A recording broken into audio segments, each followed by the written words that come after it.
Et pour commencer cette émission avec nous en plateau, Bertrand Biard, président de l'association L'Événement. Bonjour. Bonjour Aurélie. Et Johan Delera de la rédaction de Bismarck. Bonjour Johan. Bonjour Aurélie. Alors Johan, dites-moi quel a été l'impact de la crise sanitaire sur cette filière événementielle ? La filière événementielle est gravement menacée par la crise sanitaire. Le coup d'arrêt a été brutal pour ce secteur qui pèse 35 milliards d'euros en France. Dans le détail, ça représente 380 000 événements organisés en 2019, 400 000 emplois, 25 000 entreprises.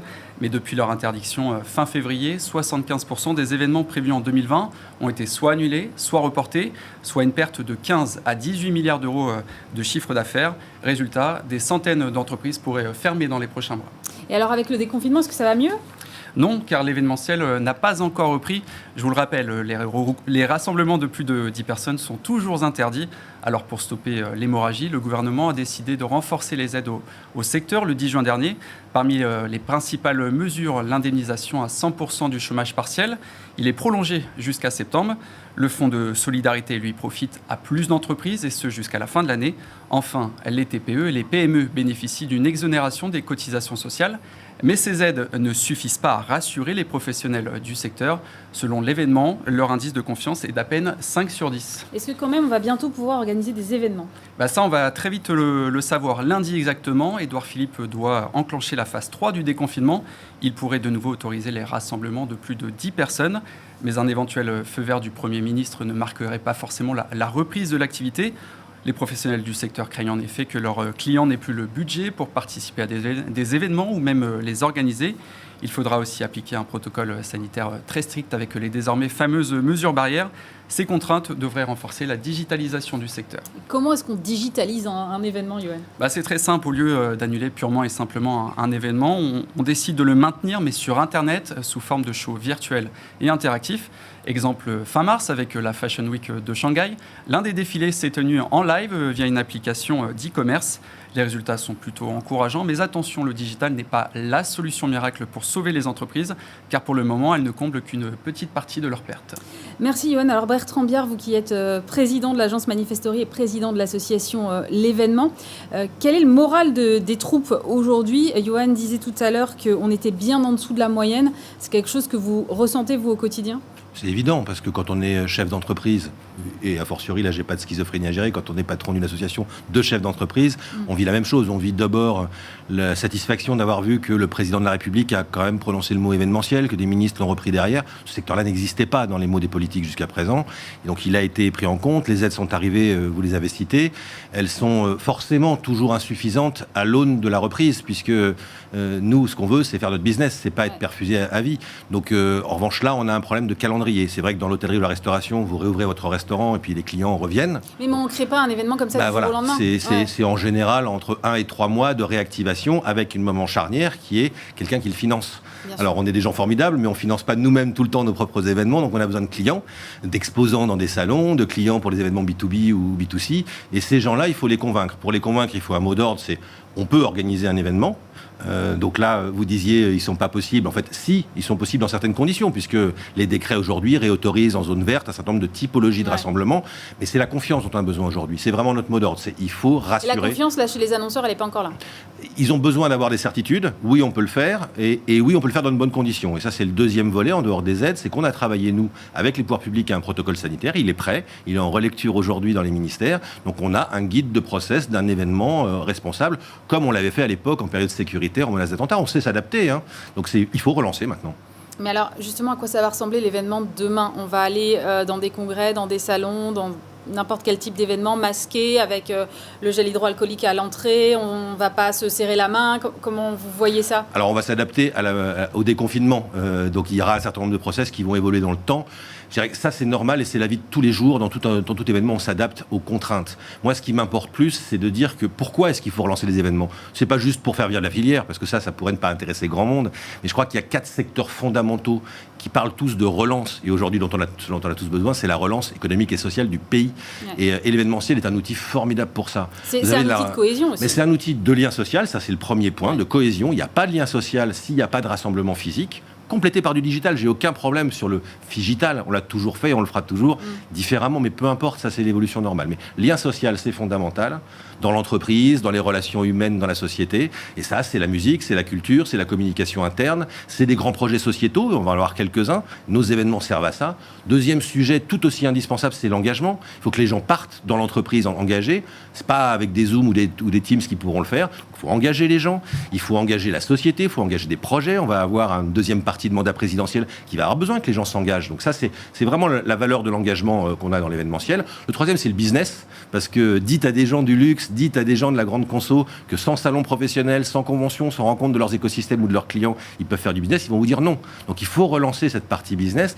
Et le dernier point, puisqu'on parle tous de monde d'après, qui est un mot que j'exècre, parce que le monde d'après, c'est le monde d'aujourd'hui qu'on continue à pousser pour demain, et de manière différente, comme on le fait tous les jours.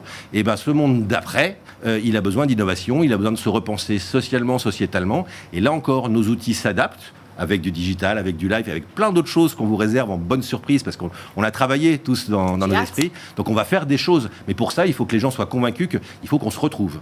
Peu importe le canal, peu importe le média, mais on doit se retrouver, on doit recréer l'événement en France. Mais dans ce contexte-là, moi je me demandais quand même si la prime n'était pas aux plus gros acteurs qui ont peut-être plus de moyens pour aller inventer des choses qu'aux petits.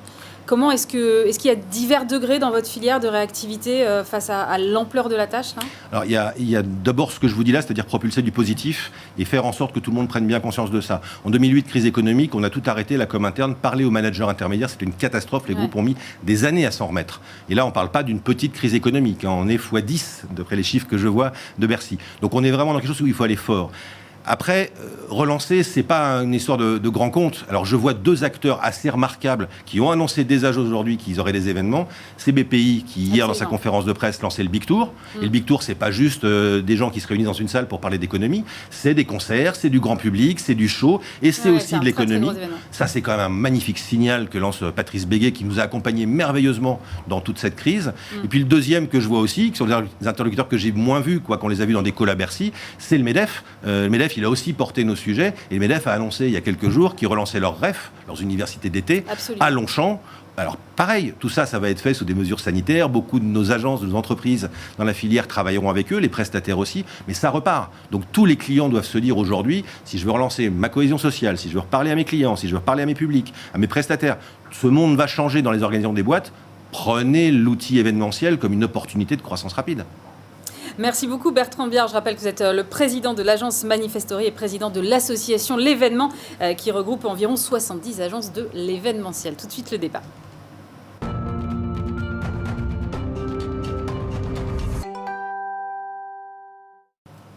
Et je suis maintenant en compagnie d'Arnaud Chouraki, directeur général de l'agence MCI France. Bonjour. Bonjour. Et Vincent Dumont, directeur général de l'agence Sheikana. Bonjour. Bonjour. Alors, moi, je voudrais qu'on se pose la question du présentiel versus distanciel. Je pense que j'ai un peu eu des éléments de réponse avec Bertrand Biard tout à l'heure.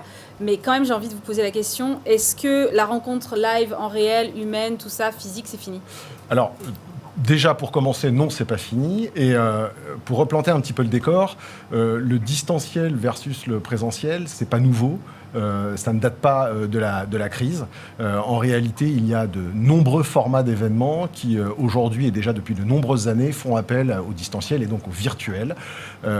Pour tout type d'événement, c'est absolument pas nouveau. La crise a provoqué une accélération parce qu'il fallait continuer à parler à ces différents publics, qu'ils soient internes, corporate ou bien des événements sportifs, par exemple. Mais non, ce n'est pas nouveau. C'est juste une accélération liée et une obligation liée à la situation sanitaire. Très rapidement, en trois petits points, pour que les gens comprennent bien, et on va découper trois types d'événements. Les petits événements de 10 à 20 personnes, qu'on pouvait apparenter à des comités de direction, des boards, des réunions de professionnels. Très clairement, aujourd'hui, c'était des réunions qui se faisaient très souvent de façon physique. La crise les a propulsés dans un univers digital. Ça ne changera pas. Visioconférence. Exactement. Et aussi pour des raisons RSE, faire voyager 10-12 personnes depuis toute la France pour une réunion, ça n'a plus trop de logique. Deuxièmement, les événements corporate ou les événements internes. Là, le digital pose un problème. Pourquoi ? Parce qu'en fait, on n'est pas à la recherche d'une audience spécifique, on ne cherche pas à recruter une audience. Notre audience, on la connaît. C'est-à-dire, c'est du public interne, c'est des collaborateurs, des forces de vente. Et là, on a besoin de ces événements. Ces événements sont faits pour la cohésion, pour la fierté d'appartenance, pour passer des messages les yeux dans les yeux auprès des collaborateurs, aux équipes. Donc très clairement, le distanciel a été un outil pour pallier à l'impossibilité de pouvoir organiser ces réunions, mais très clairement, on ne pourra pas organiser un lancement de produit, un lancement... Comme on faisait avant. Non. Alors, si, on pourra le refaire, mais on ne pourra pas le faire en distanciel, en virtuel. Oui. On reviendra au physique. C'est indispensable. Bertrand a parlé des liens sociaux. Il n'y a pas de sujet. Non, mais on voit énormément d'images qui défilent derrière vous. Et c'est vrai qu'on voit plein d'événements avec plein de gens. Et c'est hyper convivial et tout ça. Et moi, je me dis, mais en distanciel, Vincent Dumont, on ne peut pas avoir cette convivialité-là, si. Vous demandiez si le présentiel était fini. S'il est fini, c'est que la vie, elle est finie, quoi. C'est effectivement... aujourd'hui, le distanciel, moi, je le vis comme un pansement. Un beau pansement. Un pansement nécessaire, mais un pansement. Le présentiel, il est nécessaire parce que vous avez, au niveau de l'émotion, au niveau de la puissance, en fait, d'un événement. Enfin, imaginez une finale de Roland-Garros ou une convention d'entreprise sans public. C'est pas possible. C'est pas possible. Et on a été fait. Moi, il y a une expression que j'utilise souvent en ce moment, qui est de dire on a été fait avec 5 sens. C'est pas un hasard, il faut écouter la nature. Et c'est vrai que le fait de se voir, de se toucher, de la proximité, quelque part de la sensualité de la relation, c'est indispensable pour l'impact d'un événement. Donc bien sûr qu'on reviendra au présentiel. Alors moi je rejoins Arnaud, on va y revenir doucement, on y reviendra probablement de façon différente. Le digital... Mais différent comment ? Différent, je pense qu'on va avoir pendant quelques temps ce qu'on appelle le mix, c'est-à-dire probablement des événements où vous aurez une partie du public qui sera là physiquement et une partie des gens qui le suivront à distance. Si vous prenez une grande convention mondiale, on aura peut-être un plateau parisien avec 300 personnes et 5000 personnes qui le suivront depuis New Delhi, depuis Londres, depuis New York. Quelque part, on est en train de réinventer les principes même de la télé qui se vit avec du public. Hein. C'est ce qu'on est en train de faire. On est en train d'apprendre votre métier, là, Aurélie. Ouais, mais alors du coup, Arnaud, comment ça va se passer ? On va avoir une catégorie d'événements type board, tout ça dont vous parliez tout à l'heure. On dit, alors là, c'est fini le présentiel. Ça, c'est plutôt autre chose, plutôt présentiel à 100%. Et puis un troisième type d'événement en mix. Ça va être catégorisé, en fait. Alors, ce sera catégorisé. En tout cas, la question se posera. Mais aujourd'hui, il y a des événements hybrides, donc qui mixent du présentiel et du virtuel, qui sont indispensables. Le troisième exemple, c'était justement les événements propriétaires, qui existent depuis longtemps. Microsoft, Adobe, il y a de nombreuses multinationales qui ont leurs propres événements propriétaires. Et donc, ils font venir à ces événements leurs commerciaux, leurs démonstrateurs, leurs formateurs, pour présenter les solutions et les produits qu'ils mettent à disposition de leurs clients. Le présentiel, on a en fait des prescripteurs, des clients, des réseaux de vente et ainsi de suite, qui viennent découvrir sur site les solutions. Mais vous avez aussi une audience incroyable derrière, avec le digital, qui permet de toucher des milliers de personnes. On peut être plus nombreux sur un dispo digital, évidemment. Bien sûr. Donc en réalité, toute la question se pose en fonction de vos objectifs et de vos audiences. Si vous avez un vrai sujet de recrutement, de ce qu'on appelle le ROI, il est indispensable d'avoir une démultiplication digitale, sans quoi vous allez être limité au nombre de personnes en présentiel. Ouais, j'ai un bon exemple qui peut illustrer ce que dit Arnaud. Par exemple, à Cannes, 1er septembre, on va faire un événement pour montrer à quel point l'événementiel peut être un moteur en fait pour la relance. Et bien typiquement, on aura 500 ou 1000 personnes dans le public à Cannes et on aura des dizaines de milliers de personnes qui suivront en fait à distance. Je pense que c'est l'illustration même de ce qu'on peut faire demain. Comme quoi les deux sont complémentaires. Moi, je n'envisage pas demain d'événements sans une partie de gens autour. Enfin, la vie, elle est là. L'émotion, le rythme, ils sont là. Déjà, je pense effectivement que la question de l'émotion, elle est cruciale dans ce que vous faites tous les deux, qui est vraiment l'industrie du live. Mais en plus de ça, je me dis, il y a plein de choses qu'on ne peut pas faire forcément en digital, réseauter, tout ce qu'on peut faire, les petits à côté de l'événement officiel, le petit off, quoi. Mais le off, il est essentiel. Hein. Enfin, l'informel. Il n'est pas possible sur le digital. Les moments que vous vivez au bar, dans un dîner, en soirée, et qui sont d'ailleurs un peu l'essence de ces moments, ils sont impossibles, non ? Tu étais hyper attaché, toi, Arnaud, au fait de boire un coup au bar. Avec modération, bien sûr. Je te remercie. En fait, toujours accompagné de Vincent, non, on peut quand même, malgré tout, réseauter, créer des liens avec le digital. Oui, on y arrive bien. Aujourd'hui, on a vraiment des plateformes et des solutions qui permettent véritablement de permettre de bonnes conditions. En réalité, il suffit juste qu'un orateur ait face à lui non pas un petit écran, mais un grand écran, que les choses soient bien scénarisées et qu'en fait, on ait en face de soi quelqu'un qui soit à l'échelle de la personne. Et en réalité, en recréant en fait en scénographie des moments un peu plus intimes, exactement, ouais. Et non pas une petite fenêtre, on arrive à recréer du one-to-one, des réunions, des speed meetings et ainsi de suite.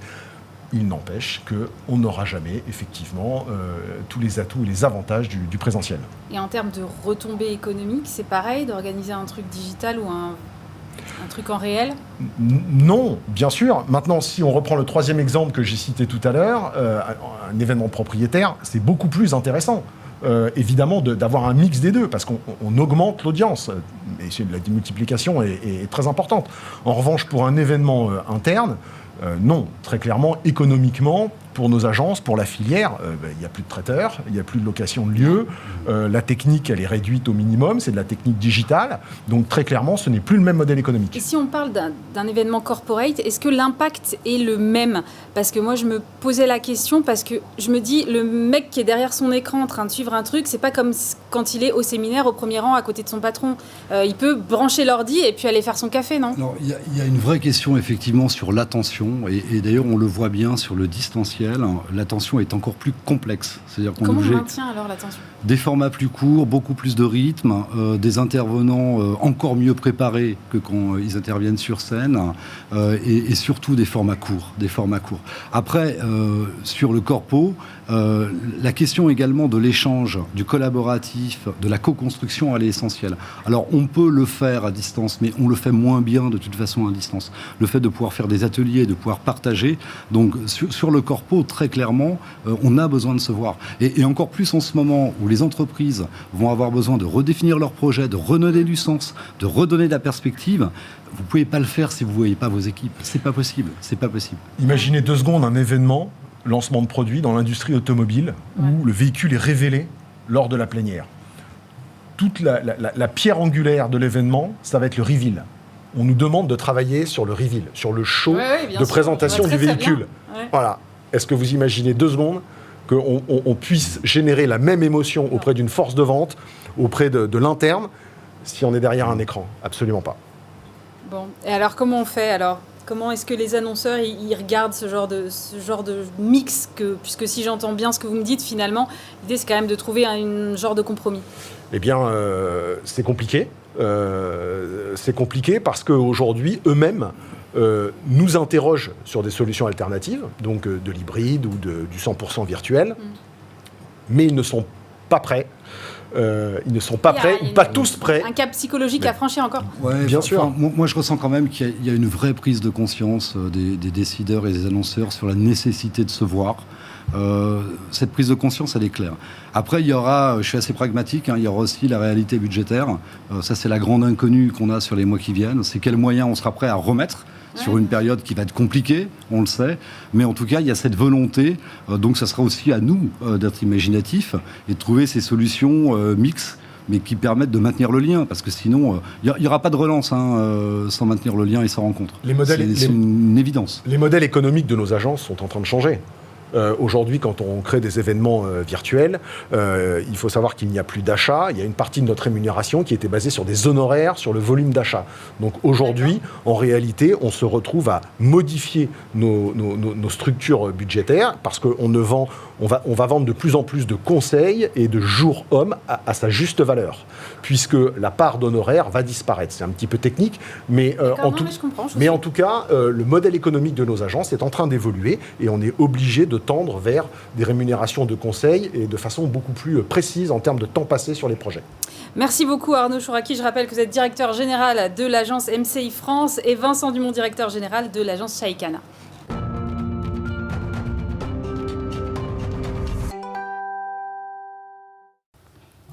Et pour terminer cette émission dans l'Instant Créa, je suis avec Céline Joly. Bonjour. Vous êtes directrice générale de l'agence Atypique. On voyait tout à l'heure, et je pense qu'on va les revoir, toute une série d'événements en images qui donnent vraiment envie d'aller vivre du live. Est-ce que ces expériences-là, pour nous, en tant qu'utilisateurs, consommateurs, c'est fini ? Heureusement non, ce n'est pas fini et heureusement oui, ça va continuer à vivre, à exister et je pense que pour le bien de tous, il faut que ce soit dans un futur très proche. Quand on visionne toutes ces images que vous avez pu montrer sur les événements, on comprend bien l'impact émotionnel qu'a un événement sur un public et il est surtout important de vivre cet événement tout simplement pour se sentir vivant. Ouais. Pour se sentir vivant. Je pense que pendant cette période de confinement, on a pris conscience de l'importance du lien, de se voir, d'échanger, de partager, de vivre des émotions collectives et que ce soit d'ailleurs dans la sphère privée comme dans la sphère professionnelle d'ailleurs. Donc heureusement oui, les événements vont continuer à exister en physique et en digital. Alors on parlait avec Vincent et Arnaud d'événements effectivement qui soient un peu plus digital. Personnellement, j'ai pas trop envie que ma vie demain, elle ressemble à des webinars et à des visioconférences. Alors, est-ce qu'il y a d'autres modèles possibles ? Dites-moi oui. Oui, il y a d'autres modèles possibles. Et je vous rejoins, moi non plus, j'ai pas envie que ça ressemble à ça. On a tous besoin de vivre du live. Les marques ont besoin d'animer avec des expériences réelles pour leurs clients. Les entreprises ont besoin de rassembler, de communiquer, de fédérer, de créer du lien avec leurs équipes. Les collectivités ont besoin d'organiser des grandes manifestations publiques pour animer leur communauté et faire bouger la ville. Et puis les hommes et les femmes, ils ont besoin de vivre du live, que ce soit sur des événements sportifs, sur des événements culturels, sur un défilé de mode et un salon professionnel. Est-ce que la crise, finalement, ça peut devenir demain, disons peut-être pas demain, mais dans les prochains mois, une opportunité pour booster la créativité en termes de création événementielle ? Ça c'est sûr parce qu'on en a besoin, parce que notre créativité, on va dire dans le monde d'après, la créativité c'est de l'être encore plus. Donc je pense que ce qu'on vit, ça nous booste encore davantage à recréer du lien et de la rencontre, parce qu'on en a tous extrêmement besoin. C'est un fait, on vit dans un monde qui bouge vite, qui se transforme vite, qui communique vite, qui n'a jamais été aussi innovant d'ailleurs. Et dans cette société où nous, public, collaborateurs, clients, nous avons besoin d'être surpris. On a encore besoin d'être surpris, on a encore besoin de comprendre, on a besoin de sens, de ressentir. Et d'ailleurs, c'est là où je pense que le digital a toute sa place comme outil pour faire ressentir et apporter des choses dans nos événements. Donc, pour répondre à votre question et en termes de créativité, à la nécessité d'être créatif, les agences de communication événementielle ont plus que jamais leur place en termes de créativité, et ça tombe bien parce que c'est dans leur ADN. Oui, alors je me demandais aussi si c'était pas le moment où on allait voir demain tout le monde avec des gros masques de réalité virtuelle. On avait mis ça un peu de côté, il y a eu une tentative, c'est un peu retombé. Est-ce que demain, l'avenir, ça passe par ce genre d'innovation technologique ? Alors ça passe, oui, d'une partie, ça passe parce qu'il faut vivre avec son temps. Donc le virtuel, le digital, bien sûr qu'on va l'avoir et on va l'avoir sans doute davantage, mais comme expérience à vivre, pour démultiplier l'impact et démultiplier l'émotion générée derrière un événement. Donc oui, ça fait partie pour une part de la créativité, mais il y a plein d'autres choses. Les contenus, l'importance des contenus, les prises de parole, la manière dont on délivre ces contenus, des nouvelles scénographies d'événements. Donc il y a plein de choses à imaginer, à créer. Et moi, en tout cas, cette période me donne énormément d'envie de changer les choses et bouger des formats. Comment est-ce que vous travaillez là au sein de votre agence pour imaginer justement tous ces formats de demain ? Beaucoup de veille. Ouais. Beaucoup de veille, beaucoup d'inspiration, beaucoup de lecture, de sortir, s'inspirer de l'innovation, de la culture, donc énormément de veille. Imaginez, on est des créatifs, donc on réunit un collectif, des gens qui pensent, des gens qui imaginent des lieux, des espaces, des aménagements. Donc c'est réunir une communauté et une équipe projet pour imaginer des projets pas pour faire plus, mais sans doute pour faire mieux, avec plus de sens et peut-être plus d'expérience, je dirais, gustative, olfactive, tactile, visuelle, audiovisuelle, voilà. Mais en tout cas, créer de l'expérience pour le public. C'était une très jolie conclusion. Je vous remercie beaucoup, Céline Joly. Je rappelle que vous êtes la directrice générale d'Atypique. Merci à vous tous de nous avoir suivis pour ce premier numéro de Be Alive. On se retrouve évidemment le mois prochain sur Bismart.